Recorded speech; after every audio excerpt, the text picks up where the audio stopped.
The following broadcast is brought to you by the iGolf Sports Network.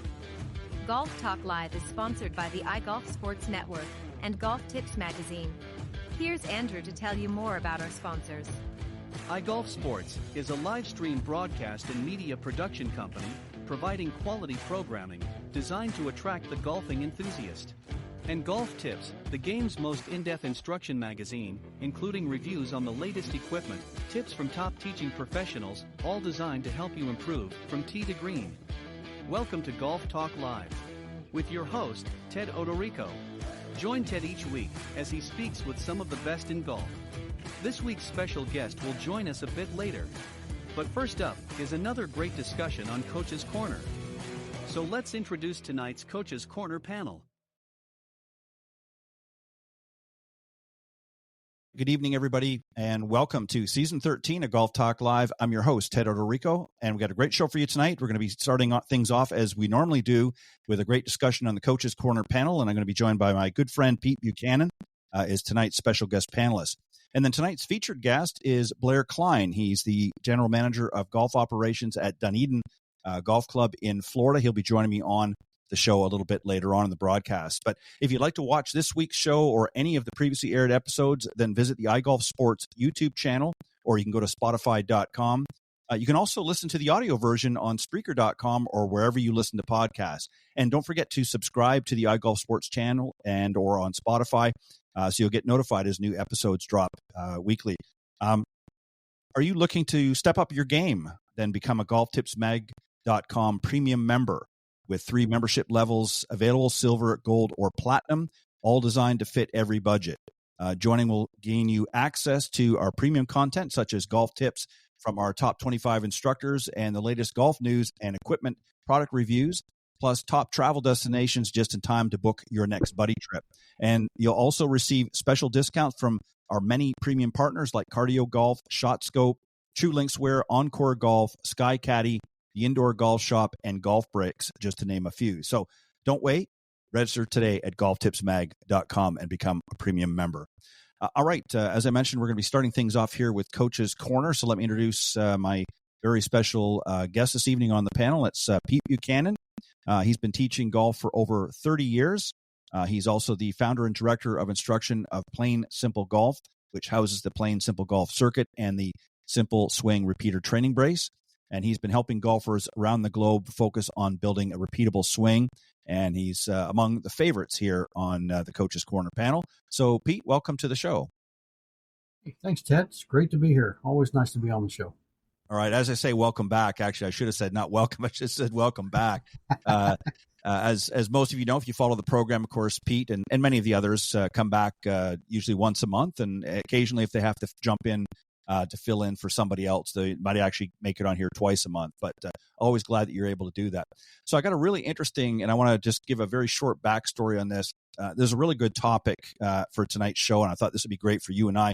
I actually just posted an article earlier this afternoon on golftipsmag.com under our instructional, and it's called what is the 80-20 rule in golf?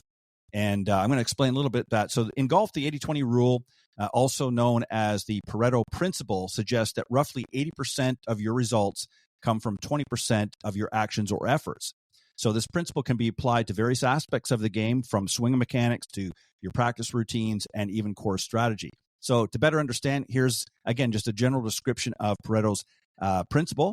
The 80-20 rule, also known as the Pareto principle, states that roughly 80% of effects come from 20% of causes. So in simpler terms, a small portion of inputs or efforts often leads to the majority of results or outcomes.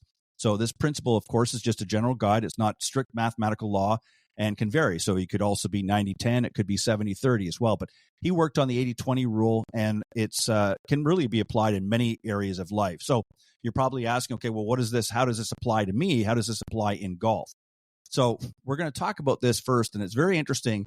We're going to cover swing mechanics first, Pete. And I'm just going to give you sort of a little bit of an intro, and then I'll get your thoughts on this. So as an example, in swing mechanics, focus on the vital few elements of the swing that produce the most sufficient significant results rather than trying to master every detail. So what I mean by that is, there's certain fundamentals that we want to incorporate in our golf swing, but more often than not, most people spend the majority of their time working on a vast number of things to the point where it actually is more detrimental and trying to master every detail. So, you might want to touch on things like the grip and things like that. I mean, obviously, if you work and become more proficient on the grip, since that's what's holding the golf club, then that's going to help a lot of other areas of your golf swing be a little bit more on track. So, taking it from that perspective, and hopefully I explained everything well enough in this, but do you agree with that? Do you understand what I'm trying to get across here? Is that, and that doesn't mean that,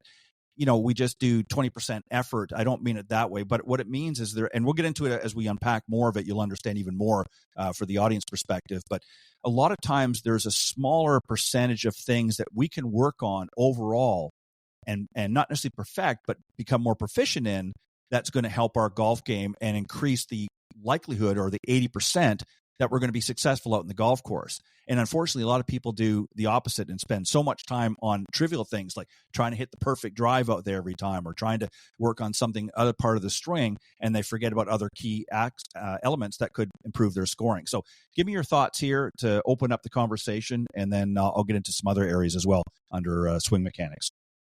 Well, I think it's a great topic. I had a great discussion the other day with one of my tour guys talking about, why he's beginning to teach now. And he's like, why do you feel, or what do you feel is the biggest, hurdle that most amateur players are up against? And I said, well, arm structure with the shaft angle is probably the number one thing that they do not do well. And I said, you can spend a lot of time just on that and not worried about all those other details. Get the arm structure right, get the club in the hands right, and just get the club to swing in a better structure with how they're moving their arms back and forth. And you'll see the impact change right away, and they'll be able to control the ball better. So yeah, there's a lot of things you can do to, work on simple things, not too many things overall. And like you're saying, the 80-20 is really, really good. I had a gentleman the other night, just didn't move the body well enough. And I have a great app that I'm going to plug it if it's okay, but using XView, we have a center mass that we use. And on the center mass, we can measure where the center mass is moving. And then I can put it on live. And so he can actually see his center mass moving while he's taking practice swings. And so we showed him where he was off. So all we did was basically move the lower half and the chest upper half. We moved those center portions in just a little bit different fashion for about 20 minutes. Didn't even talk about the arm structure, didn't talk about the club, the shaft, any of those things. And then I said, all right, hit some. And it was a miles different right away. So there's one little small specific thing that we can move on, right, and get that better and better and better, and not trying to do 8 things at once. All we did was 1. Yeah. So I think this is a great topic that, especially with swing mechanics, because people can get so lost in what's going on and trying to make everything, move the right way. There's really 2 parts to every swing: how the body moves and how the hands and arms move. And if the hands and arms aren't correct, it doesn't really matter how your body moves. You're going to have a hard time getting the club back on the ball.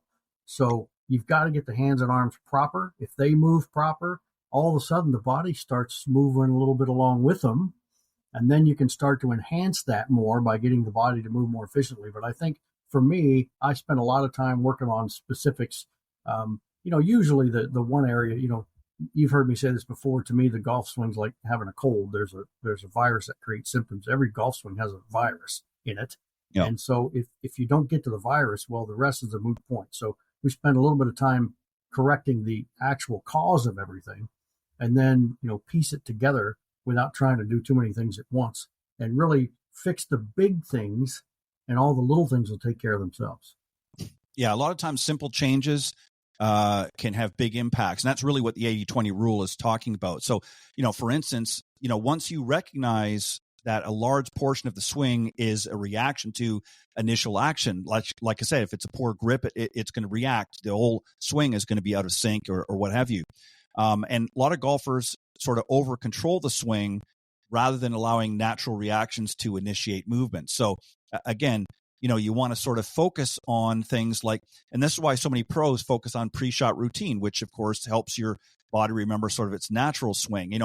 My father, I can remember growing up, he would always say to me, he said, Ted, some of your best golf swings were your practice swings. And he said, but as soon as you stepped over that ball, all of a sudden it was like, I don't know who was standing there, but it was not the same guy there, 2 seconds ago.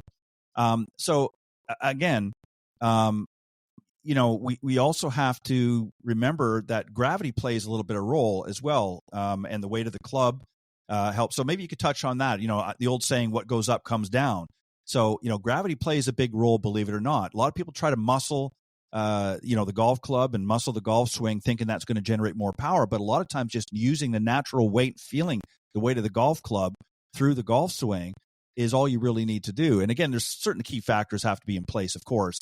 But this is really the principle of the 80-20 rule. So again, maybe you could touch on a little bit of that from mechanics, again, from the golf swing, and talking about, really understanding some of the, larger portions of the swing and how the initial actions can affect them. Oh, without question. I mean, you look at so many players, they're trying to, use the arm speed to try to hit it as far as they can. Distance is mass times velocity squared. And most amateur golfers don't use the mass at all. They don't use it properly. And so without using the body function, they can swing as hard as they want. It's not going to go anywhere as far as what they really need. But as soon as you get the structure right and get the hands and arms moving, they're side to side and up and down. I mean, that's really, if you want to simplify the golf swing, that's what we have. Up and down is the arm function and the shaft function, but we can't have them too up and down. Obviously, there's a limit to that. But if you can get the arm structure in a pretty good spot and then utilize, as you talked about, the ground force, or utilize the body to move properly, well, now you're creating a whole different energy level that's coming up from the ground into the golf club. And now a lot of times, and you've seen it before, Ted, we've all seen it, you take a guy that's swinging 90 miles an hour and you move him down to 80 and he hits it 20 yards further. Yeah. Because now we've switched him to a position where he can feel what he's doing. He can move better at 80 miles an hour. We can put the body in, get the function right of how everything sequences together. And now he's got more leverage and more power with what feels like a slower golf swing, which it really is. But it's not always about trying to take the club, and try to force it and make it go. You got to let the club fall into place and utilize the body with it. And now you can create so much more leverage. And like you said, let gravity help you. Let it bring the club down. From the top of the swing, if you move the body right, the club will fall into position and it'll repeat its path time and time and time again if you put the sequence of movements together. So you can actually take the golf swing and very simply put it in a decent spot, even if it's, a lot of players today would be better off taking the backswing 3/4 length versus full. And I've always said, really, the new full is 3/4. So you should take it 3/4 back because you're going to be in a more leveraged position from there. And then as you move the body, the club will naturally fall into place. So it'll fall right into the right path. And so you can now repeat better ball flight shots because now you're utilizing, easier solutions to moving the body, letting the club fall into place. And now it's just going to be more efficient overall.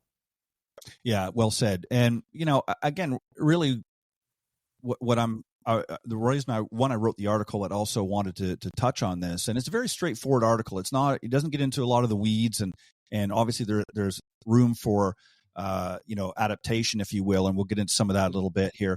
But there's really 4 components. We talked about swim mechanics. We're not going to get into a lot of that because really that's something that you need to work with your pro with and get into some of the specifics.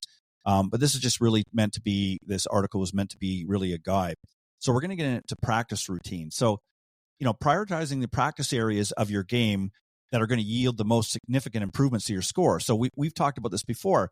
Yeah, it's nice to bomb a long drive out there, but that represents a very small portion of the game. And really over 50% of your game is with the short clubs, well over 50%. So if you're not very proficient, right? And so again, I think it's a matter of trying to teach people to prioritize those areas, that 20% of the game that people don't touch on, and bring that so that you're going to yield 80% results, positive results, of course. So maybe you could touch about the short game a little bit. And again, we'll get into some other things as well, but maybe you could just sort of unpack that a little bit more. Well, sure. I mean, no one who's ever scored well did so without putting well. I mean, you always have to putt well if you're going to score well. And I always used to tell the players, one place that you're not going to be bothered very much is on the putting green because there's hardly anybody on there. So get over there and get some practice on that.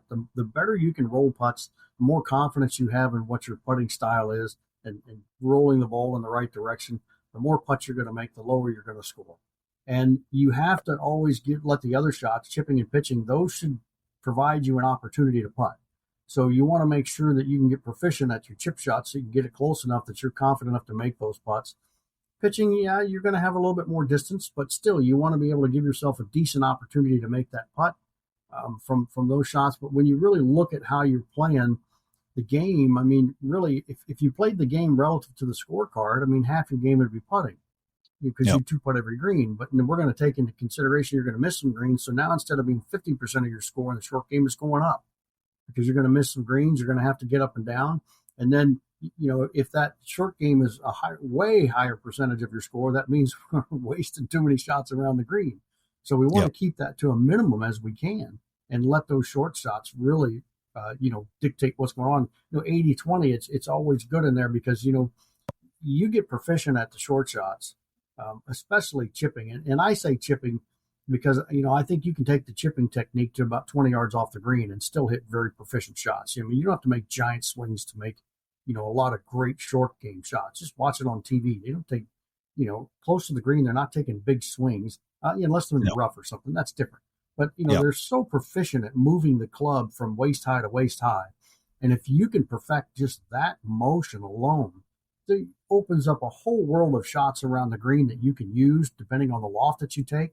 And now you're going to be so much more efficient at putting shots on the green and making putts that your scores are going to go down, like crazy. And I've seen it time and time again where you have somebody who hits a decent round hitting the ball from tee to green, but oh, good grief, it just falls apart around the greens and the score just goes up like crazy. So, and then, of course, then they come back and say, if I could just drive it further, I could score better. I said, nah, that's not the issue. And here's something, let me just interject real quick here, and I apologize for interrupting you, but, we interview a lot of the Epson Tour players on the other program I do on Tuesday mornings with Cindy Miller on the Women of Golf show. And what's interesting is very few of them will come out and say, well, I'm a terrible ball striker or I can't drive the ball very well. Probably 90% of them say I need to, become a better putter.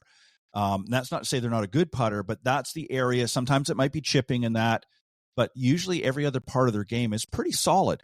But putting is usually what lets them down. And it's interesting because that's what they're focusing on.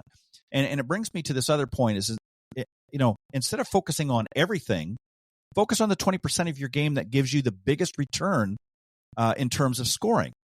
And so it could be, as you just were pointing out a second ago, you might be a really good chipper and maybe you are a good putter. So, okay, you don't have to spend as much time. So maybe you want to work on other areas of the game. Maybe you need to be a better driver. So you need to focus a little bit more on the long game. So you have to find out what areas are going to yield the biggest results. So if you're already a pretty good short game person, then obviously you need to get yourself in a position to capitalize on that. If you're not a very good short game person, then you need to do the opposite. You need to start looking at, working on the putting, working on the chipping and pitch shots, things like that. And that doesn't mean that, we're not saying to neglect the areas that you're good at, saying don't ever hit a drive on the range, but you have to allocate more time to the areas that need improvement. And that's Absolutely. What people don't do, right? I mean, you've seen this, people raking and hitting balls on the range. Well, yeah, absolutely. And the other point of that is, your short game work is continual. It's not that you just go hit chip shots one day and then you're done because I practice it. You have to keep doing those because you got to have conditions and feel and, weather and green conditions. You have to keep doing those shots time and time and time again. It should be an integral part of your overall practice. The short game should always be a piece of practice. When you go to hit balls, you should spend a part of that practice doing some kind of short game shots because you're going to need those all the time. And yeah, and you have to be able to practice efficiently, and really taking into account. That's why I like today. You've mentioned before in other shows, they've got stats now. I mean, you can track your whole round, and now you can really pinpoint exactly where you're having the most troubles. I had a gentleman the other day. He said, I'm having my most trouble from 90 to 150 yards. Mm-hmm. a great stat to have. I said, well, that's yeah. great to know. Yeah.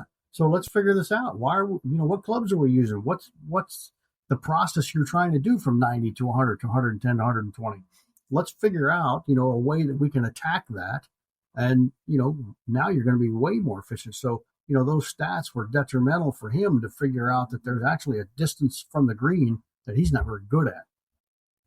Well, and don't sell short the benefit that, instructors or, coaches like ourselves having that information as well, because, if we don't know the player's statistics, if we don't know where they're good or more proficient or not, lacking in, then we're spending a lot of times potentially on areas of the game that maybe they really don't need. I mean, certainly a trained professional is going to be able to look at it and say, okay, this guy's a good ball striker, so we don't need to focus on that. We need to focus on here.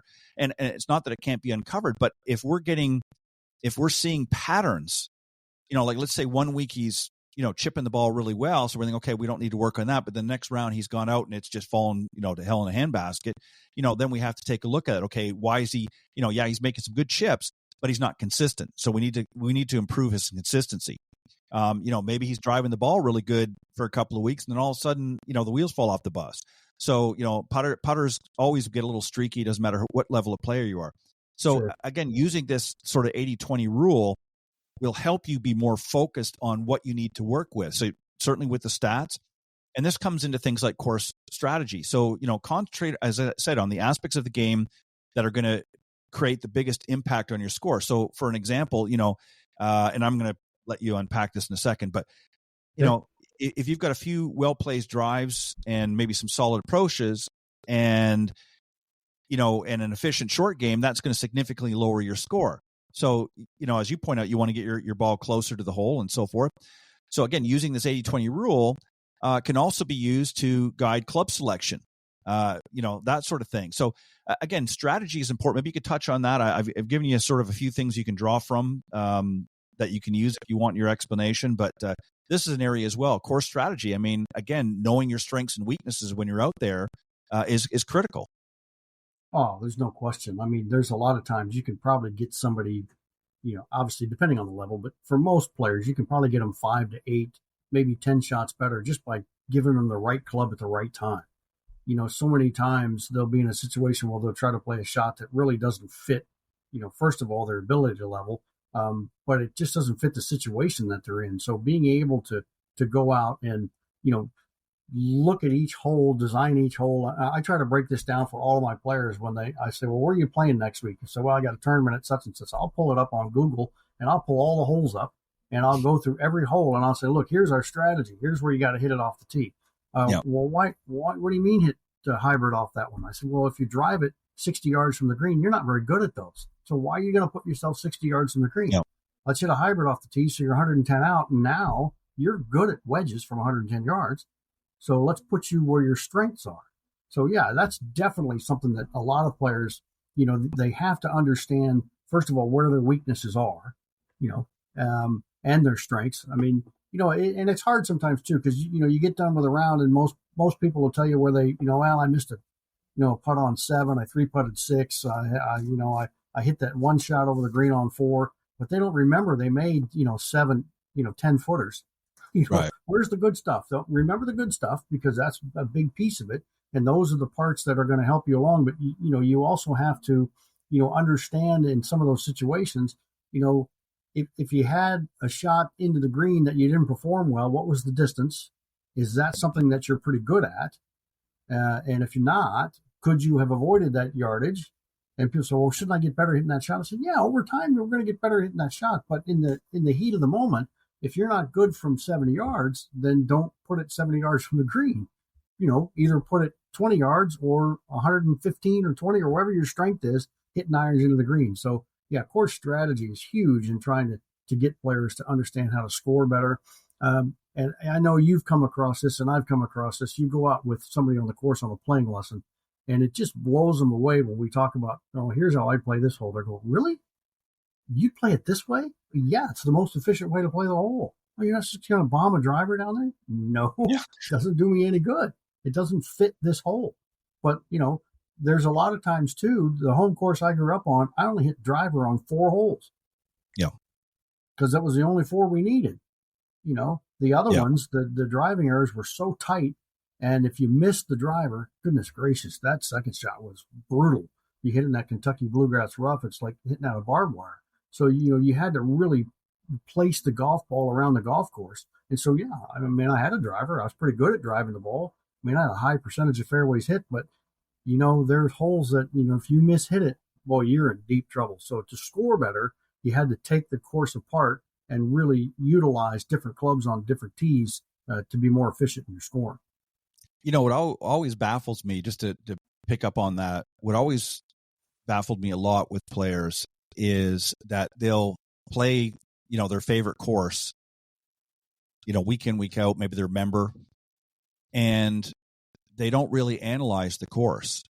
They just go out there, remember that, I scored pretty good in this hole and that's it. They don't really, do a deep dive. Or there's somebody that maybe plays multiple courses and they've never played a course before and they don't do any research like you did with, like you said, going on Google and researching the course, seeing how it's laid out and see how can I best, set that up. And, I want to bring something else because you were talking about, setting things up properly, with whether hitting a driver or what have you. And, Clint Wright, of course, who, has been on the show many times and as you have, and you've been on with him a number of times.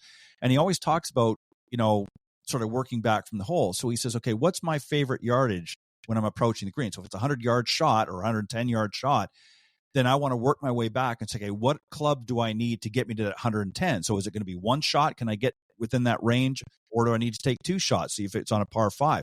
Instead of hitting a good drive and then trying to line it on the green and hope for the best, especially when you got a lot of trouble, he says, I would rather lay up to that perfect yardage for me. So I do the math backwards.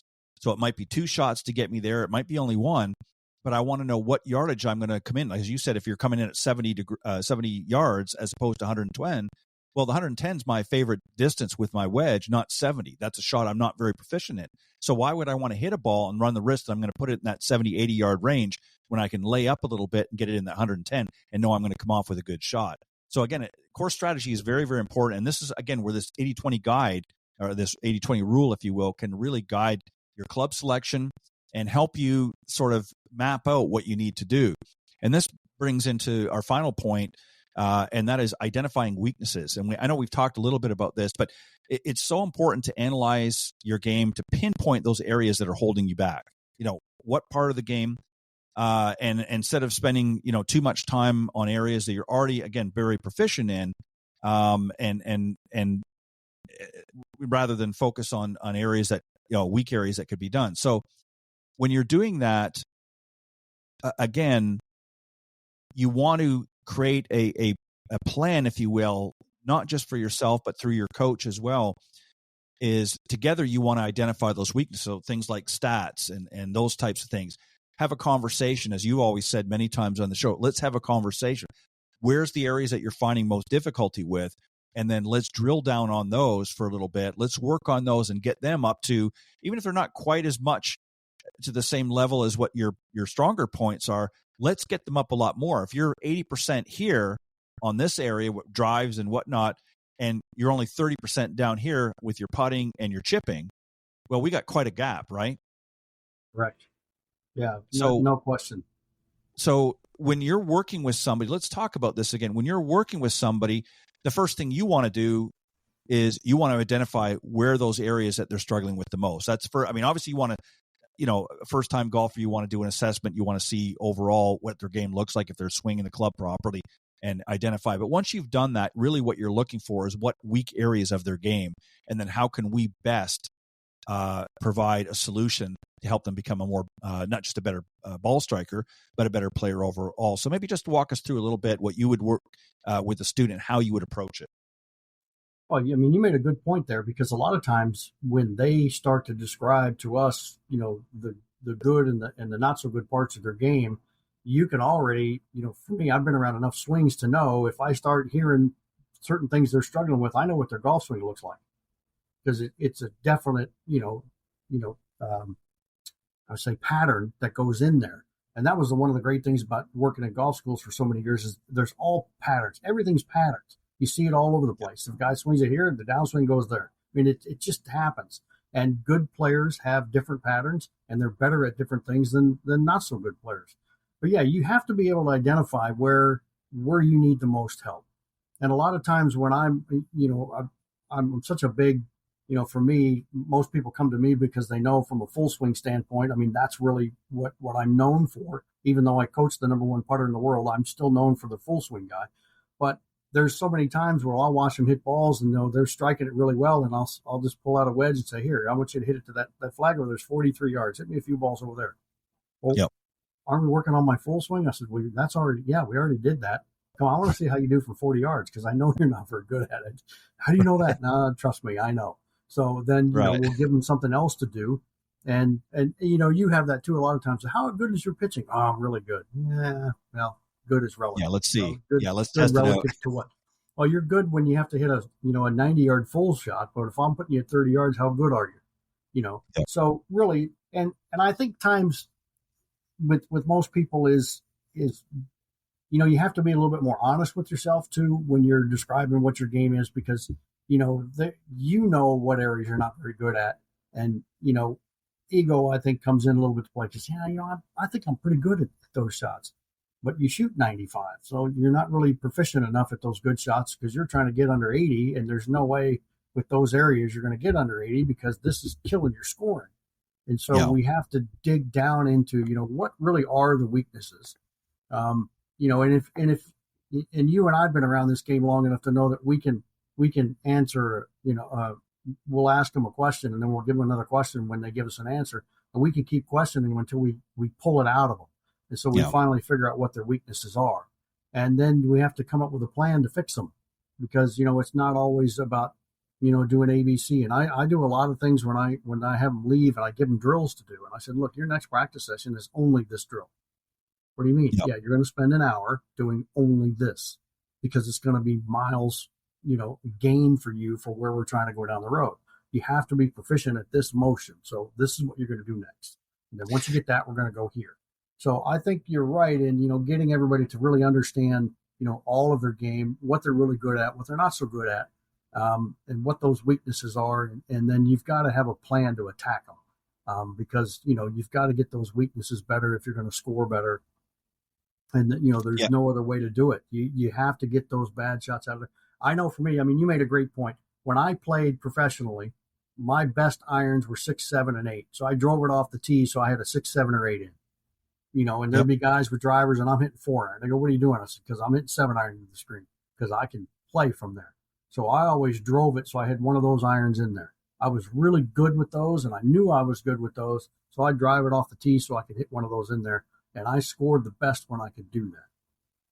Yeah, you have to play to your strengths, and you have to know what those strengths are first and foremost. But then you also have to be honest about, one of the things I always say to people when I would have them in and have that initial conversation is the first thing I would say to my mouth, or come out of my mouth, is no matter what you tell me, just be honest. Because when we get out to that lesson tee, when we get out in that range, I'm going to see what's really going on. So, you can try to sugarcoat it, or you can try to dress it up, put lipstick on the pig, as they say. But the truth of the matter is, when you start hitting those golf balls, or we go out for a playing lesson, I'm going to very quickly be able to identify where the areas that you're struggling with. So, just be honest. Just say, my putting really sucks, or, my chipping's really bad, or it's sketchy, or whatever the case. Just be honest with it, because I can't fix what we can't identify. And if you're just going to come to me and you're going to sort of, well, I just want to hit the ball further, and you're hiding 2/3 of your game, thinking that if I hit it just 20 yards more, then I don't have to play. That's the other thing. That's the other thing that, it's really interesting is, and again, I understand people having their favorite clubs to work with, but at the same time, I think people took it a little bit literally. So they'll start saying, well, I can't hit this club, I can't hit that club. Well, why is it in your bag? Take it out. If you're that bad, let's put a set together that is going to combine with clubs that you are pretty good hitting and maybe need some improvement. But if you're hitting poorly with long irons, what are you doing with a 3, 4, even a 5 iron? Pull them out of the bag, replace them with a hybrid. Let's be honest about it. And again, I think it's for men, particularly. For women, it's a little bit different, but for men, I think it's an ego thing. I think it's they just don't want to admit that, hey, I can't stripe these shots. And, so this is where, this is one of the reasons why I wanted to do this is I wanted to, I like to read certain things, and I came across the, Pareto's principle some years back, the 80-20. And I got thinking about it, and I was thinking about it the other day, and a few weeks ago actually, and I said to myself, I think if I could put this together and apply it to golf, I think it would be really useful for a lot of people. And again, it's very bullet point. There's not a lot of meat on it, because I really want them to think about it and then sort of be honest with themselves and say, okay, what 20% of my game can I work on that's going to yield me, if I improve on that, that's going to yield me 80, that's going to affect 80% of my game. Well, the short game is an easy one. So really, that's what you want to do, is you want to be able to see those results, and you want to see steady improvements. But if you're focusing on areas of your game that you're already pretty proficient in, and you're neglecting other areas of your game, then you're going to get into a situation where you're never going to get to become a better player, because you're just working on the same thing. So the 80-20 when it comes to golf is really 4 key areas that I covered here: was swing mechanics, practice routine, course strategy, and of course, identifying your weaknesses. And again, when you put them all together and you start applying them to your game, and with that 80-20 rule in mind, again, you'll start to see your overall game will improve, and you're going to have more fun. You're going to get out there. So that's why I put it up on golftipsmag.com. So I'm going to give you the last minute or two to touch on anything, if we've missed anything or anything that you want to add to it. But I think it's a very simple principle, but I think it involves a lot of honesty by the golfer. One of the things that I think you'll find really interesting, I coach one of the World Long Drive players. And he said, what's really hard for me is when I play golf is, I hit a wedge 155, 160 yards. So I've got a giant gap going down to the other shots. And I said, well, then why are you driving it so you only have 60 yards? I said, you hit 7-iron 250 yards. Why don't you hit 7-iron off the tee? And then hit an 8 or 9 or 7-iron into the green. You're always thinking, I'm going to bomb it, and then you're leaving yourself with shots you can't play. So even at those guys' lengths, they still have to back off of the tee, even though they can drive it a mile. If they want to play golf, it becomes a different strategy, totally different strategy. So, no, I think this overall is, something that would help all players, because they have to identify, the problem areas. And, we come across that all the time, and we talk to them all the time about what, where are you struggling? Tell me, you shot 93 today. You normally shoot in the low 80s. Why was it? Tell me what shots gave you the most trouble. And they hardly ever say, well, I hit 6 tee balls out of bounds. They usually come back and say, well, probably 100, 110 yards, and then probably some chips and pitches around the green. That's probably where I was struggling. So, and then we can identify them. And now we've got that. So now, all right, let's go. Let's go work on it. Let's make those shots a little bit better. And I think that's really where, if you're going to improve your scoring, first of all, you have to improve, as you said, that 20%. You got to improve it. You got to make it better. There's just no other way around it. And, everybody knows where their weaknesses are. When I played, pitching was my weakness, so I just avoided it. I wasn't very good at 60 yards. So on a par 5, I made sure I was never 60 yards away, because that was a struggle. So I would leave it somewhere else. But, and it's not that I didn't practice those. I just wasn't comfortable with those when I was playing. So I just avoided it. And so that's what you can do too. If you've got some areas and some shots that you're not comfortable with, you can strategize to avoid them. And that's really that's how you play golf. That's part of, really scoring. That's a big piece of you understanding your own game and being able to take what you have and get on the course and lower your score. Yeah. And that's, Nicholas talked about that. He focused on certain parts of his game. He had the same swing. He just used a different club, and he worked on the fundamentals. He said for him at the beginning of the season, it was the fundamentals that he needed to bring up to snuff. And, he didn't go out, and he wasn't like some players went out and hit thousands upon thousands of golf balls. He knew what he could bring to the game. He was more concerned about making sure his grip was correct, making sure he had the right ball position each time, and making sure he made a good solid turn, in the backswing, and a good, follow through and that sort of thing. So he worked on very basic things, but you didn't see him tinkering around. And anytime when he did try to make a change, like I remember reading, and I think we talked about it years ago on the show, when, he was, of course, working for years with Jack Grout, but then, and I forget who the gentleman was, but there was somebody came along and tried to get him to hit a draw. And he said he did that for a season. And he said his game just went, hell in a handbasket. Yeah. I'm not quoting him, but paraphrasing. So he went back to hitting his fade. and it worked for him. And he won, all these majors and all these tournaments around the world, and was, arguably the best player in the world. And, and Tiger really follows that same suit. He did the same thing. He looked at what worked for him. He focused on things. Now, obviously, those guys, their whole game is pretty solid, but, Tiger was never a great ball striker or driver at times. I mean, he was sometimes would spray it all over the place, but man, you get him with those, iron shots, and he would, famously do that stinger shot with a 2-iron, off the tee. And people are thinking, why are you hitting a 2-iron? But man, he belt that thing probably 260, 270 down the middle of the fairway because he wanted to get himself in position for his next shot. And, so there's a method to the madness. But I think the 80-20 rule is something that any golfer can apply. And it's up on golftipsmag.com. So if you want to check that out, I just posted up today. So if you go to golftipsmag.com, you can check that, the 80-20 rule in golf, and it's up there right now. And while you're there, register and become a premium member and get some great discounts from many of the suppliers, premium members, partners that I mentioned earlier in tonight's show. But Pete, as always, I want to thank you for coming on. It's always a pleasure, and hopefully you'll take something away from this as well, and apply it to your teaching and so forth. But you mentioned you've got some things going on. So first off, let the folks know if they want to reach out to you, best way they can do it. And if you have anything you want to plug, go ahead. Yeah, sure. Again, Ted, thanks for having me on. It's always a great time being on the show, and we appreciate what you do for all of us. They can reach me at PeteBuchananGolf.com. Everything is out there, all my contact information.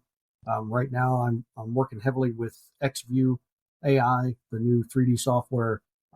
If you really want to figure out what that's all about, send me a video and let me put you in there.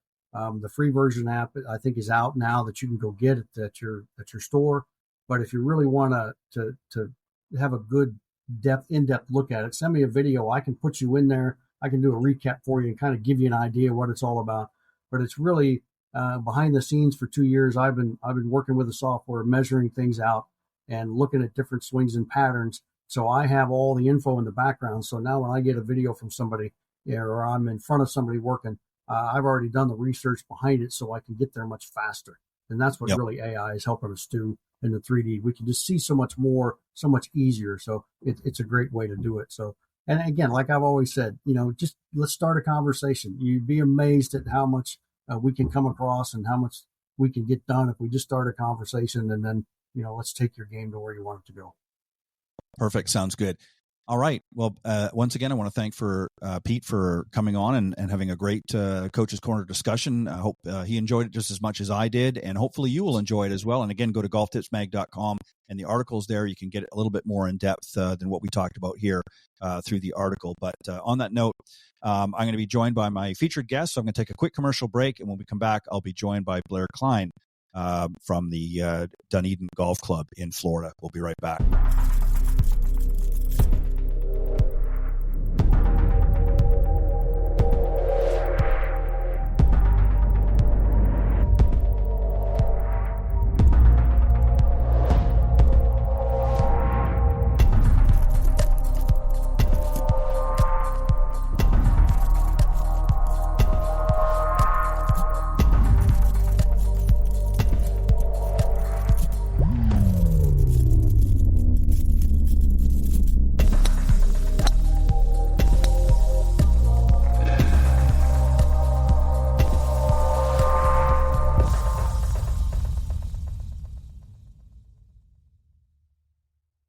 Improve your putting with the Alignment Ball Marker, a revolutionary new in-game putting alignment tool and ball marker. Its patented design allows you to read your putt and adjust your alignment at the same time by using your putter, which improves your accuracy and makes the process of putting faster. 100% legal according to the USGA, by their definition, permitted under the rules of golf. Winner of Best New Product at the PGA Show and only $9.99 on Amazon. And it's also completely customizable for any golf event or as a promotional giveaway. Order at alignmentballmark.com. Welcome back, everybody. I'm super excited tonight to be joined by this evening's featured guest.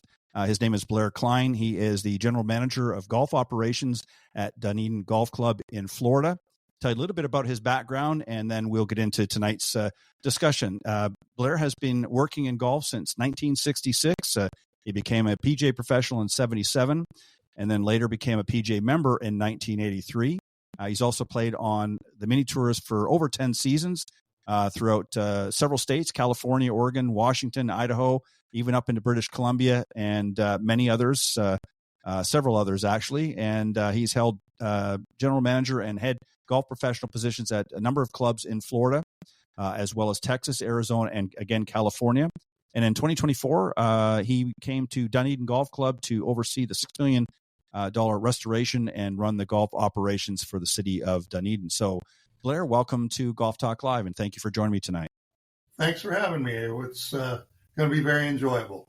Well, I hope you enjoyed, and I'll do my best to keep up. But I always like to. I mean, obviously, in your bio, it gave a little bit of information about obviously your background and things like that. But I want to go a little further back, if you don't mind, and to some of your earliest memories. And then we'll get into, obviously, we'll talk about Dunedin. But I want to. When did you first sort of become interested in golf? How did that come about? Was it a parent that introduced you, or was it just a natural curiosity? And sort of how did you get started? And then at what point did you decide, okay, I want to be a part of this business? Actually, it was a mother and father that decreed I needed a summer job. So I needed to go caddy for a summer for the summer job. And I was fortunate enough to become a caddy at the Broadmoor Golf Club in Seattle, Washington, one of the top clubs in the Northwest. And the golf professional at that time was a gentleman named Ben Doyle, who probably found his greatest fame as the leading proponent of the golfing machine book. It was written during the time I was at Broadmoor. I was very fortunate to hang out with a lot of other good players while I was there. But it really took me. Ben allowed us workers to take the junior lessons that the junior members would get. And it probably took me about 6 to 8 months before it just consumed me. Yeah. And so when the other guys working there, actually working in the bag room and the club repair and doing things like that, went back to college, he asked me if I wanted to work there. And that's all it took. It was wonderful. Ben later went down to Carmel, California as a teaching pro, and a gentleman by the name of Duke Matthews, who was one of the leading players and played the tour, became the pro there. I worked for him for 10 years. And then Billy Tyndall, who became the dean of the Northwest Golf Pros, former USGA junior champion, became the pro there. And I went back to work for Duke when he moved to Southern California. So I was exposed to everything pretty early. It came to me early what I wanted to do. Right. In fact, I remember Duke asking me when I was probably 17 if I had any idea what I wanted to do with my life. And I said, well, all sincerity, I said, when you retire, I want to be back here and take your job.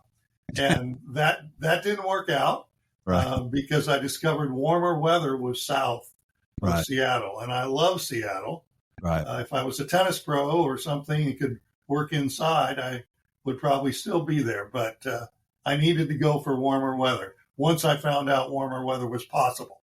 Right. And I relocated to Palm Springs, and after that, it's always been warm. Palm Springs, Tucson, Sacramento, Houston, Fort Worth, the Panhandle up by, the Panhandle well, and up there, and now down in Tampa.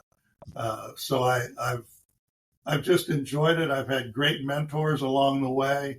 When I was in Palm Springs, I left O'Donnell Golf Club, the original course in the desert, where I was one of the only assistants they've ever had, and went to work for Gay Brewer and opened Desert Horizons Country Club in 1980. And Gay won the Masters in 67. Many people don't know he lost in a playoff in 66. Nicklaus won it. Right. And I was included in everything. So I met all the greats of the game, and it just fueled my passion even farther. And I've had some wonderful experiences due to where I was and the mentors I've had. It's interesting because everybody has a story, obviously not quite as fortunate as yours, but, everybody has their earliest memories of how they got introduced to this game. And, usually it was as either a parent or in your case, it was both parents. And, for whatever reason, whether it was to get you out and get you working or whether it was just to introduce you to the game. And it's always interesting when I hear people's stories and they talk about how, for a period of time they went out there and, hit balls or what have you. And then all of a sudden they were just, they were hooked, and that was it. And it sounds like that was a similar passion for you. And where there came a point in time when the game was just, this is what I want to do. And you went on, as I mentioned in the bio, you went on to play on the mini tours for a number of seasons all over the country and even up into Canada a little bit. And then ultimately you've come over to the other side of the game. And that's something you don't see very often. You don't, usually see somebody will be a player or they'll be a coach or a teacher of some sort, but you've done both. And that, at what point when you were playing did you say, I think I'd like to teach this game as well? Well, I was always working as a golf professional right. at private clubs. But if you're in the desert, which I was, the summertime is not generally very busy down there. Right. So I could take 12 weeks off and go play. And I still wanted to play. I got invited to a lot of great tournaments, played with a lot of great players. And I tell everybody it's because every tournament has a last place finisher. And I offered the tournament a quality last place finisher. Right. I would play with the amateurs and give them the distances and, laugh at their jokes and hang out with them. And every person trying to play the mini tours, because a lot of them were pro-ams. Sure. You'd have one group one day and another group the next day, another group the next day. And they hated following me because they said, we got to read all the putts. We got to give them all the distances. But keep in mind, I was doing it because I love golf. I still love competing, but every year I got worse. Right. And the guys playing got better every year. Right. And rather than taking a cruise or something, I just pooled my money together and played 12 to 15 tournaments a year, driving, probably 40 to 50,000 miles during that time period, back and forth across the country between tournaments. And I loved it. And if I could still do it, I would. It got to where it was a physical impossibility. Sure. And also, my best year, I lost $1,500. That was my best year. So, you look at that and you wonder how many more years can you do that? And yeah, it became a point where I could play 2 days in a row because my back was so bad. And so I play in a couple little local things, but other than that, I very rarely play anymore. But I love golf, and I got into the teaching side of it quite a bit. And then I got into the golf course construction, design, the agronomy side of it, taking care of golf courses, being the superintendent, being the general manager, being like a one-stop management company. And I really enjoyed that. So it's a lot of work, and I'm sure there'll be some people listening that are going, oh, I hear you. And I'm right there with you. It's an extreme challenge, but it is so much fun. Just like you're teaching somebody and they slice it all the time and suddenly they start hitting it straight. They're so thrilled. But some of these golf courses are the same way. And if the board of directors and the members will allow you to do what you think is right, and you can help that course turn around, it's just so rewarding. And I've been incredibly fortunate with the memberships, with the board of directors, because you can't do it all on your own. And you need the staff, you need the buy-in from the members. And I've been very, very fortunate that that's happened. And that continues to happen here in Dunedin. Well said.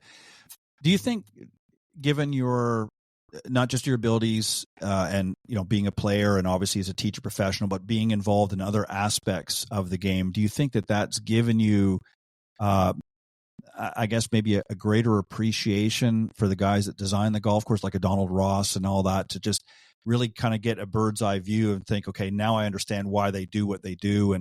And because most people that just go out on a golf course, they look at the beautiful aesthetics of it. And, but you had it sort of from a different bird's eye view than sort of the average amateur out there.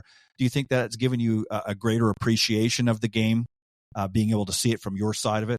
There's absolutely no doubt it has. I mean, as a player or a club member or anything, we all have our favorite golf courses. Sure. That appeal to us for some reason. Growing up in Seattle, I like kind of trees on golf courses. Yep. And the desert was a lot different than that. Mm-hmm. But there was an architect that did a lot of golf courses on the West Coast, a lot of golf courses in the desert. His name was Ted Robinson. And I used to tell Ted or talk to Ted, and I'd say, I don't understand it. I can drive through so many places in Northern California, and I can just see land that is a golf course. Yeah. You know, you just build greens and it's a golf course. Mm-hmm. Same with Texas. Oh, my goodness. You can drive through East Texas or the Piney Woods, and you can just visualize the hill country. You just see a golf course, a vacant piece of land. You just see it. I said, how do you do it in the desert? I said, I don't see a single golf course down here because it's just flat sand and palm trees. And right. He goes, well, you just push it into whatever shape you want. Mm-hmm. And I said, Ted, that's the problem. I can't visualize it.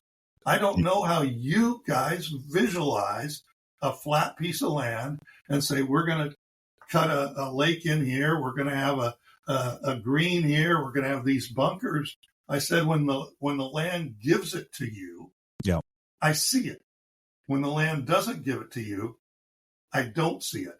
And you got to figure the golden age, the Rosses and the Mackenzies and the Tillinghast and all those people, that was what the land gave them, pretty much.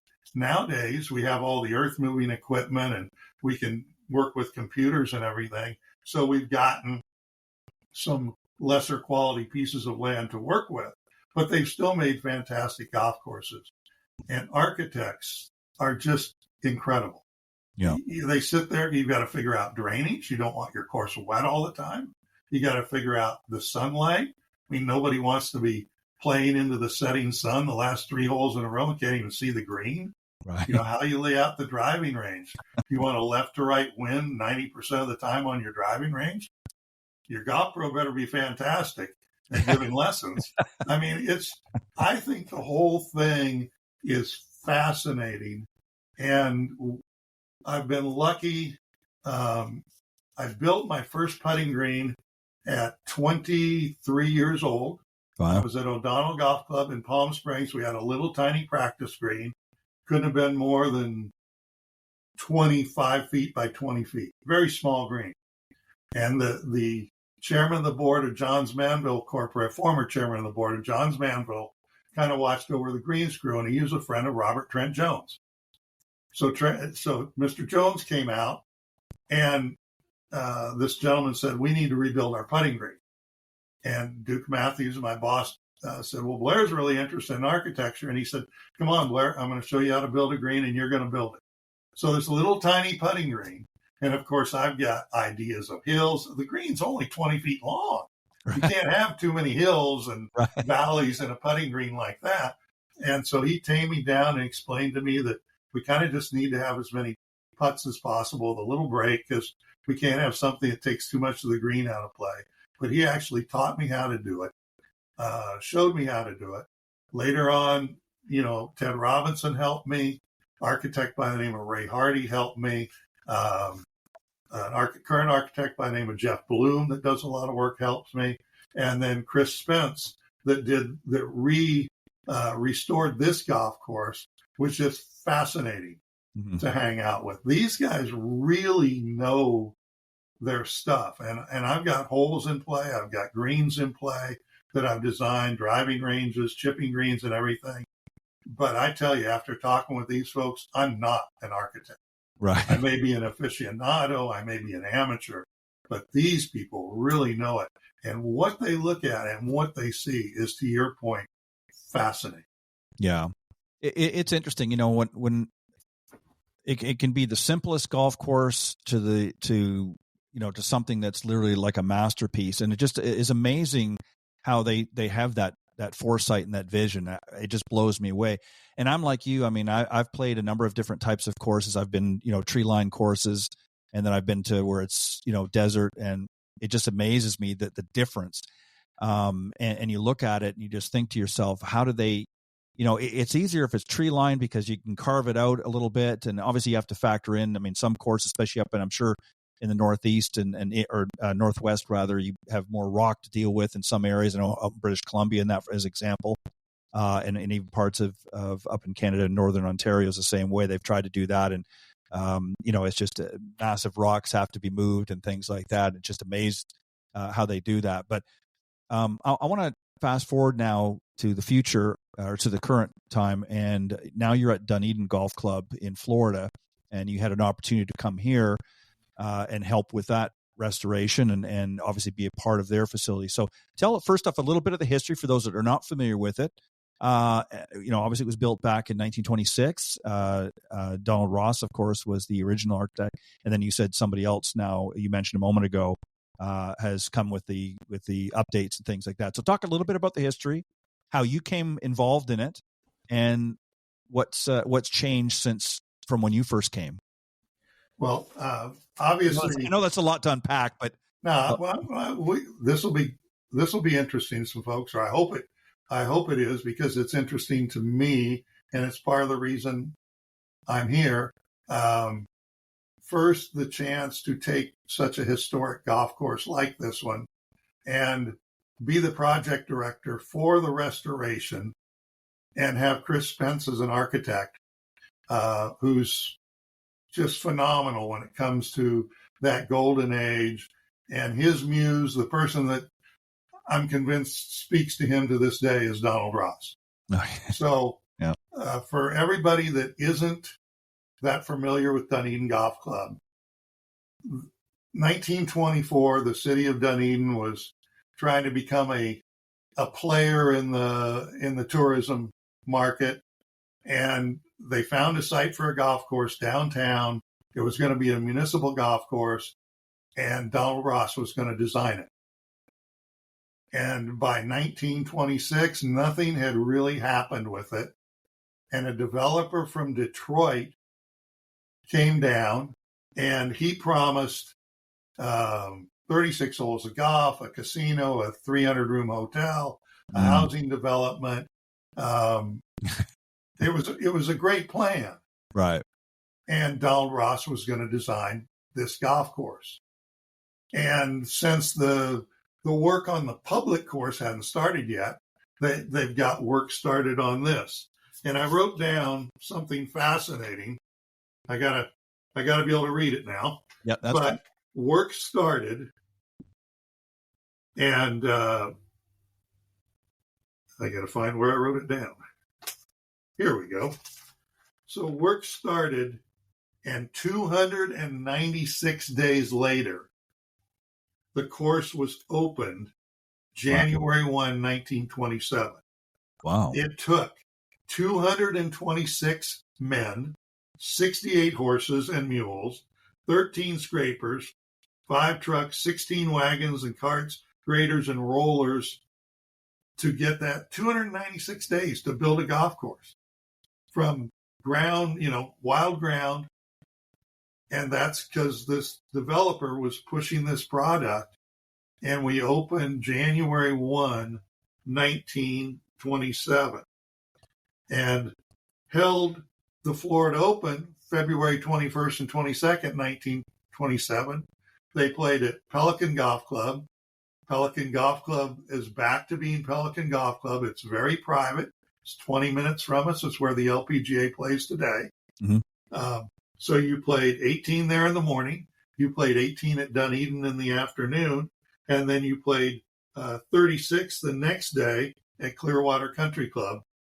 And Bobby Cruikshank finished second in that first Open, and Tommy Armour finished down the list.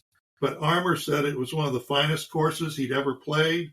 The layout's the thing. It's the best in Florida, if not the entire country. Wow. And by 1928, Sarazen was playing here daily and called the best course on Florida's West Coast, could be the best in the entire South. And that's just after opening up. And that's the genius of Ross. I mean, there's a lot of Ross golf courses. Yep. You've got a Ross golf course, original Ross golf course up in the Panhandle in Panama City. You've got a lot of Ross golf courses in the Northeast. I didn't have any in Washington or Oregon. There's one in California, Peninsula Golf Club. There were originally 3 in Texas. I think one truly remains. That's Sunset Grove in Orange, Texas. So it's mainly a East Coast, just because of the travel, getting around back then. So you've got quite a few of them in this area. And as I found out about this job and started researching it, I mean, just we have this history that's incredible. We were known when the developer kind of went under during the Depression. Mm-hmm. Another group took the course over, and in 1938, they made a deal with the city to take over operations of the golf course, assuming the city could meet some provisions, which the city did over the length of time. So this has truly been a city-owned facility since 1938. Wow. But the cities never operated. They always had an operating agreement with the entity to operate the club. And it was Dunedin Golf Club. But in 1945, it became the PGA of America. So from 1945 to 1962, this was PGA National Golf Club. And we hosted 18 PGA Seniors Championships, the longest running senior major that's still on the Champions Tour to this day. Mm-hmm. Anybody played golf here. Bobby Jones, Hogan, Nelson, Babe Zaharias, all the stars of the entertainment world, but all the male and female stars played golf here. The other thing that happened was this was the site of the first teaching summit in the PGA. Teaching summit goes on today. This was the site of the first business school in the PGA. Business school, PGA Business School goes on today. This was the site of the first merchandise show of the PGA. It started in our parking lot in 1954. So that's a far cry from the PGA merchandise show today in Orlando, 3 days and 45,000 people over those 3 days. Right. They all started here. And I became enamored with some of that as I looked into it. I came down to visit the golf course, and it was tired. The PGA had flattened a lot of the greens out. The PGA had removed a lot of bunkers. Donald Ross opened this course with wide fairways, maybe 116 bunkers, and the PGA had planted, or PGA or well-meaning people through the years had planted palm trees, pine trees. Right. It had become a forested golf course with 40-some bunkers and flat greens. But you could tell the original greens were there. And the city announced plans to not only restore the golf course, and we use that word carefully because renovate implies that we ripped it up and made it something new. We did not. No. We restored it to Donald Ross, and Chris Spence, who's done 22 Ross restorations, was the architect. And it's a tribute not to me, not to Chris Spence, not to anybody but Donald Ross. We think this is the course that Ross would be proud of. We certainly hope he would be. TDI Golf was the golf course construction firm. They've done about 30 Donald Ross restorations. They work in Canada and down here in the United States. And their shaper was just an incredible shaper. He's the architect on the bulldozer. And so Chris really tasked him with finding the original greens. So it was like an archaeological dig. So all the greens, the PGA had moved one of the greens. We moved it back to its original fill pad. All the greens are on their original fill pad. We didn't bulldoze a green down, bring in new dirt, reshape the green and its surround and the bunkers, and then build the green. It's right where it's always been. But when Chris cored down, he found the original green 2.5, 3 feet beneath the surface of the modern green. Because Donald Ross grew his greens in cinders, And in the coring, you could see a black layer of cinders. So the bulldozer would push 2 feet of the sand, the overburden, they called it, off the green. And then the shaper would get on there, and he would do an archaeological dig with the bulldozer, pushing it out to all of its corners, revealing the black layer, find all the slopes, all the hills. And Chris had photographs, and he had the original field notes from Ross. And Ross, this was not a project that Ross drew up and didn't visit. He was actually visited here, made field notes, made corrections, and we had all those. So Chris and the shaper would get together, and he'd say, "Did you find that spine? Oh, you got the spine. Okay. How about the thumbprint over here? You got the back pin placement, the run? Yep, you got that." And he'd finally stamp it and say, "Okay, this green is ready." Mm-hmm. And they would survey it, basically. They'd survey it from 16 points around the green. They would just core the green out.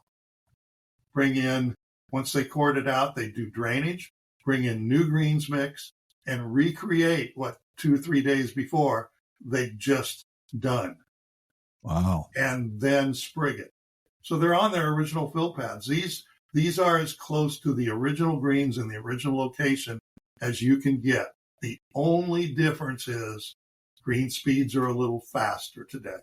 Yeah. So they're tempered in some of their slopes just slightly to allow the course to be played. The bunkers are authentic Ross bunkers. They're fairly flat in the bottom with fairly steep sides. A lot of them have grass faces coming down. They don't have that flashed face look where you see sand. The work that Chris Spence did around the greens complexes is nothing short of phenomenal. And every architecture aficionado, guru, other architect we've had out here has just gone, this is amazing. They're really special. You know, I just sitting there as I'm listening to you, and I'm thinking to myself, I mean, this is a Herculean task. I mean, to say the least, and that's probably selling it short. I mean, to be able to go in there and do that, and not only locate but then recreate what was there, it is really nothing short of brilliant. I mean, I couldn't even begin, to imagine, and just hearing you explain the process and how detailed they were, and to what lengths they had to do just to get down to find it and get where it was. And then they had to go through the process of imagining it, if you will. And I wonder what has been, I mean, well, first off, how long of a process has this been? I mean, obviously it didn't happen overnight. I mean, you said originally the golf course was about 200 I think you said 26 days from start to finish before they opened it.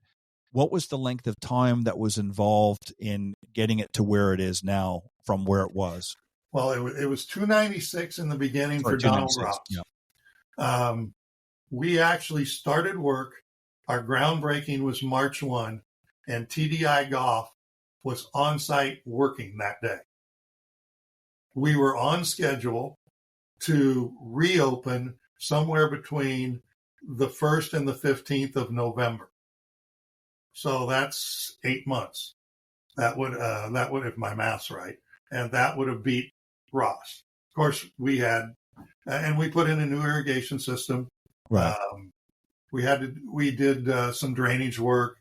We built some new tee boxes, grassed the whole facility. But we had a couple little fun things along the way. I'm sure. Right as we were getting really close, we were about, I'd say, halfway through grow-in. Tropical Storm Debbie went past us. Mm-hmm. That was brutal for rainfall, and it turned into Hurricane Debbie as it was passing us. We survived that. We did everything, whatever little amount of washouts there were and everything we fixed.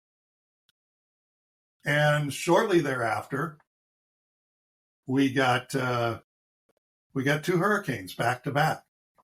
Yeah. And Helene had an unbelievable storm surge. everything was coming in when Helene hit. And I don't want to make fun of this because it ruined lives for people and ruined homes. Yeah, of and course. For people that have never been down here, we are right across the street from the water. There's a lot of homes across the street, but that's actually the bay dredged out. The developer dredged out the bay to make more home sites on the water. And there are places where the water comes up right to the other side of the street that runs by the edge of the property. And Helene only dumped about 1 3/4 inches of rain. Had some wind, knocked a few small trees down, but the storm surge was unbelievable. Yeah. And it put 5 of our greens underwater. It put probably 3-4 of the fairways were pretty submerged. We got that pretty much dried out, and here comes Milton. Yeah. And Milton, that was not my favorite hurricane. Mm. The tide was going away, the surge was going away from the shore, so it did not flood nearly as much. But it dumped 15.21 inches of rain, and the wind was greater, and it knocked down 96 trees on our golf course. And this was probably 5 weeks away from opening. So we were pretty well there. And some of these trees were 20 feet around. They were not twigs. Right. The twigs stayed upright because they flowed with the wind, but these were some gigantic trees, 96 of them. And then FEMA gets involved, and you have to meet all their rules and regulations because the city obviously would like reimbursement. So we have to do everything necessary. And so we actually got open December 27th, which I think, given the circumstances, was really good. Oh, yeah. But we were on schedule. We would have been open the same November 1st to 15th as we opened December 27th. And that was due to Chris Spence dedicating a lot of his time to flying out here and approving greens and approving bunkers, and also TDI Golf. Yeah. They stayed on top of it. We had weekly meetings, myself and the construction superintendent and our green superintendent at the time. We were meeting daily. Bring up anything we think needed to be changed, a change order, anything we thought they were falling behind on, or anything that they were way ahead of and doing great. And then everybody involved with the construction, from their home office people to us, to the engineering firm, which was Stantec, to the person planting the new trees that needed to be planted, to the irrigation supplier, which was KDC Irrigation. We all met, and we had great communication, and that was the one thing that helped.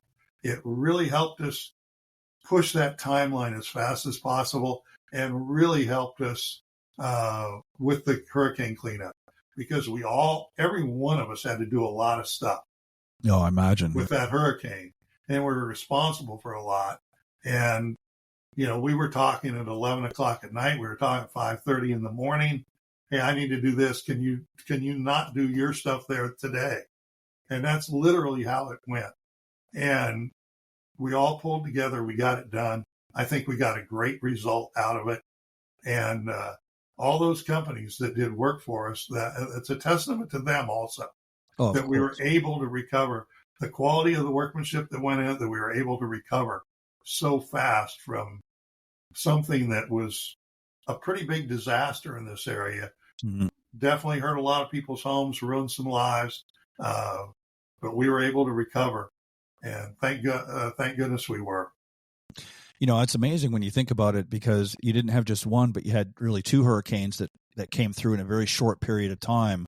So, as you're trying to prepare to get, over the first one, here now you've got another one coming in that's, obviously different and different circumstances, but essentially coming through, the state And as you said, it was just devastating. And then ultimately went up into some of the other states here in the South. But yeah, that is amazing to be able to do that. And again, kudos to all of the individuals and obviously all the companies that were involved in doing that, because that's not an easy task. I mean, when you're doing the quick math here, you're basically a little over a month past your deadline, and you managed to get open despite having all of that come through. That's amazing. And that just goes to show you the dedication and the passion behind it. And you guys have had obviously some great positive feedback, and you were awarded by Golf Inc. As Renovation of the Year. Talk a little bit about that, and then just maybe a little bit the impact that municipal courses, the major impact that they have in their communities, and how important it is, especially for an area like Dunedin. Well, I think both of those are extremely good points. The city was doing everything they had to look out for all their residents, and there was considerable damage throughout the city. But the city was so supportive of this restoration, and they cleared as many hurdles as they possibly could when we needed to get all this work done. Yeah. So I could go to the companies and say, we're good to go. This is okay. Yeah. You could please get this done. And the result of getting open and then getting some feedback, we had qualifying for the Florida State Junior here, because we've got a long history of U.S. Open qualifyings, just due to the quality of the golf course, even though at times it was a little, it was very tired. But that's not the case now. We're going to hold the Florida, or we think we're going to hold, because I signed the contract today, right, the Florida, the FSGA Publinks next year. We'd like to get back to holding some bigger tournaments. Sure. We're holding a lot of local charity tournaments and business corporate outings now. Yep. But we'd like to get back to holding something bigger like we used to, but you have to walk first before you can run. We think that that's our real value to the city of Dunedin. Right. For the people that have not been to Dunedin, and I'll sound like I work for the Chamber of Commerce or the Tourism Bureau here. Dunedin it's a fascinating city.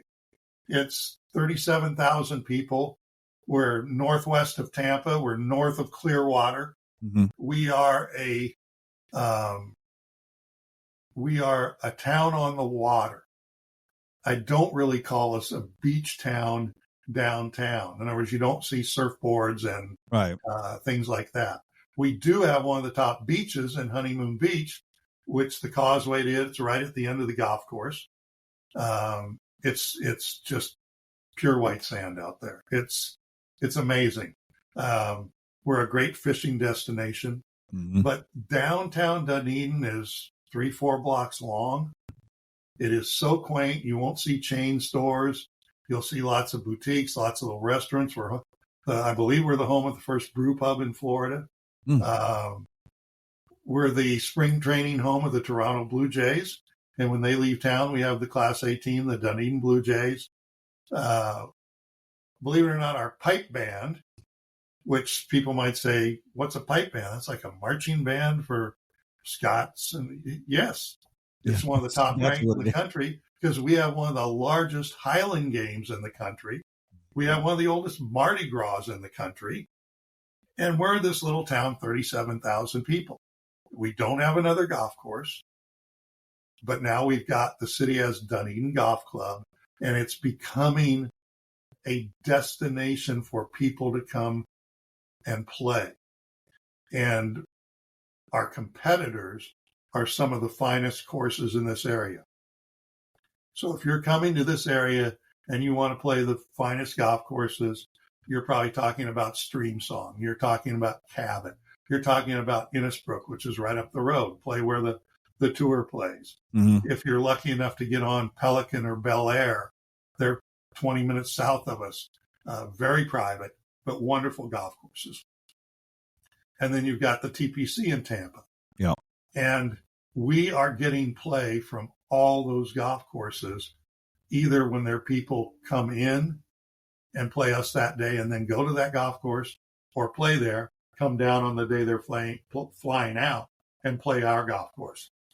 So we're getting great response from all over the country. I think we've had close to 50 articles written about us in everything from national publication, Forbes, golf.com. You mentioned getting the best restoration public golf course from Golf Incorporated, which is wonderful.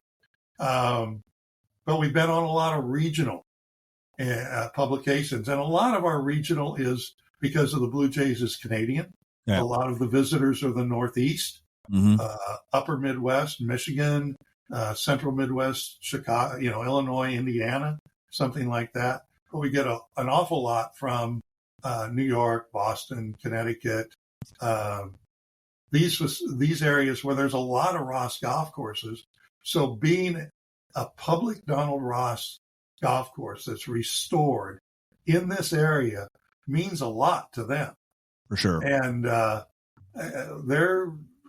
not saying they're beating down the doors, but in season, it's a good thing to have a tee time here because there's not many openings. Well, if you're getting them coming and going into the area, that says a lot about the restoration and how successful it was. And just on a side note, you guys must be doing something good down there because the Blue Jays have been doing pretty well the last few seasons. And being Canadian myself, if you hadn't picked that up yet, Blue Jays, of course, are my team. So keep up the good work. Get them out there on the golf course. Get them playing in that, and let them have some fun. And tell them we want to see them bring home the World Series here before too long. But it's interesting because I think it's the one thing about this industry is, as challenging as the game is, and difficult, and being on both sides of the fence, being a player and then also being a coach, how challenging this game can be. But the one thing that always seems to sort of bring us all down the middle is the camaraderie that people have out in the golf course. I mean, you can put four strangers together that have never met and can find commonality out in the golf course, no matter what level of play they are. There's always something that they can talk about. There's a willingness to help one another out there, your fellow golfer, if you will, to help them, especially if you've played that course. And it's always interesting. It just amazes me, this industry, how we can sort of come together as a common denominator, if you will. And golf just brings everybody from the most successful business people in the world to, your average weekend warrior that wants to go out there, to some of your juniors out there. And golf just manages to bring people together in so many different ways. And, spoke a few moments ago, about tragedy with the hurricanes. It wasn't that long ago we all went through the pandemic, and golf was really a shining star because there wasn't really a lot for people to do. And golf was one of the fortunate ones that was able to, and brought a whole new group of people that never played this game before out to the golf course. So, it's just amazing what has changed over the last few years, and you at Dunedin have to be very proud of the restoration and obviously the sort of resurgence, if you will, of a classic golf course in Florida, and obviously here in the United States. There's no doubt. I just tell people golf's the greatest game of all time. You can play it by yourself. You can play it with three other people and have a foursome. We have a handicapping system, so somebody really good can play with somebody that struggles a little bit. But while they're doing it, they're making friends, they're talking, they're telling about restaurants they've been to or funny stories, golf courses they played. They're talking about their hometowns, the camaraderie. You go to a little 9-hole golf course out in the country and you go, well, it was fun. How many members do you have? Oh, we got 300 members. Really? It's the camaraderie. Exactly. It's the camaraderie that has them there. It's amazing. And one thing the city of Dunedin is known for is having really great water. So I think that's it's the water that's letting the Toronto Blue Jays play so yeah, well. that's what I said. It must be something down there. I think that's it. But we get a lot of retired sports people here, and certainly the Blue Jays are our favorites. Both the big league club when they're in town, and the clubs that they're playing, and also the Dunedin Blue Jays. We're very proud of the city, and we're really proud of Dunedin Golf Club. And we've got things left to do, but we're going to do them. Well, it sounds like you guys are well on your way to, getting, making the Dunedin Golf Club back on the map. I mean, it's been there, but I think since this restoration, I think a lot of people are going to be pleasantly surprised at the changes that have been made, and are going to be able to appreciate, the legacy that really Donald Ross has made, the vision, and obviously with Chris Spence has put his mark on it now by honoring Mr. Ross with this restoration. So obviously he's, I'm sure, having a lot of pride as well, being able to be a part of this, and as you as well, from making that 20-foot green that you had the opportunity so many years back, to being involved in a major project like this, and through some difficult times. No matter what challenges we're faced with, we always manage to come through on the other side, and that's going to give you a certain amount of satisfaction, a lot of pride as well, and particularly for the city of Dunedin and its 37,000 plus residents. But if people want to go and get more information, or if they want to consider coming down your way, particularly the Dunedin Golf Club, what's the website, if you have it there by any chance? www.dunedingolf.com. Perfect, and they get all the information. You'll get us, and we're featured on our website. You can book on our website. We've got obviously a phone to the club, a phone to the golf shop, but we are a municipal facility. Mm-hmm. We are open. We have tee times every day, open to the general public, and we'd love to have them. We'd love to have people come down and experience this, and experience some of the great restaurants and bars in Dunedin, and check out our little city, which we're very proud of, and play our golf course. And we'll help try and make recommendations for other golf courses in the area for them. But this is a special place, and we're going to continue to make it more special.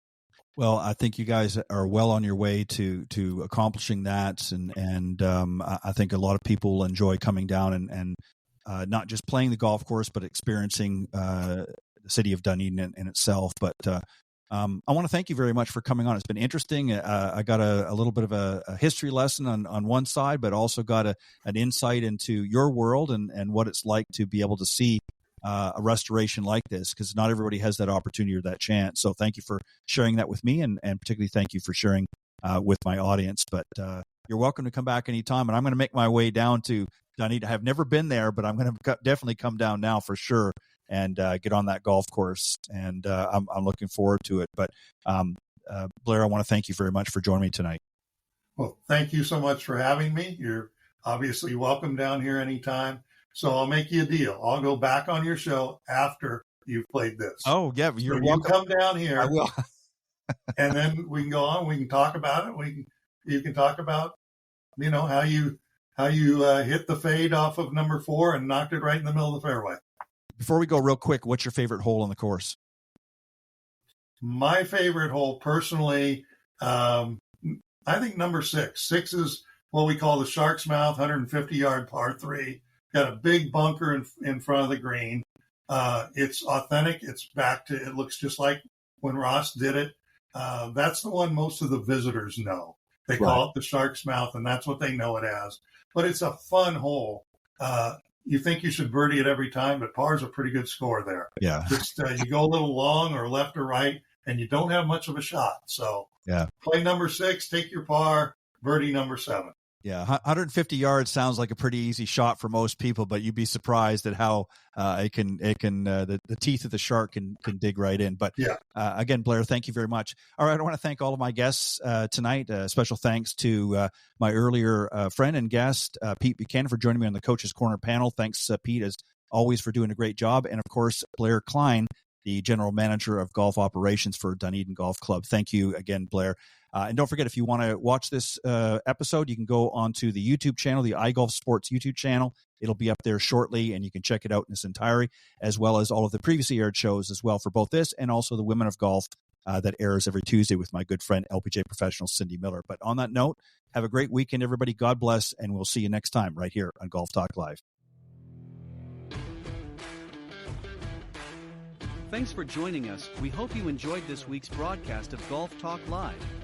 We'd like to thank this week's Coach's Corner panel, and a special thank you to tonight's guest.